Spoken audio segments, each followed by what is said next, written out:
Missed you guys. County in north central Georgia until 9:30 p.m. Eastern Daylight Time. At 8:43 p.m. Eastern Daylight Time, a severe thunderstorm was located over Alpharetta, or near Peachtree Corners, moving west at 15 miles per hour. Hazard, 60 miles per hour with gusts and penny-sized hail.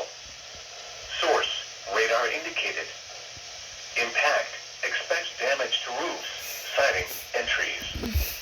Locations impacted include Mountain Park, Peachtree Corners, Roswell, Alpharetta, and Sweat Mountain.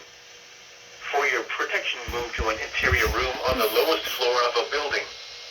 If you see wind damage, hail or flooding, wait until the storm has passed, and then call the National Weather Service toll-free at 1-866-7. I missed this one, guys. I missed it. 4664. Tweet us your report at NWS But Atlanta. it's still going in because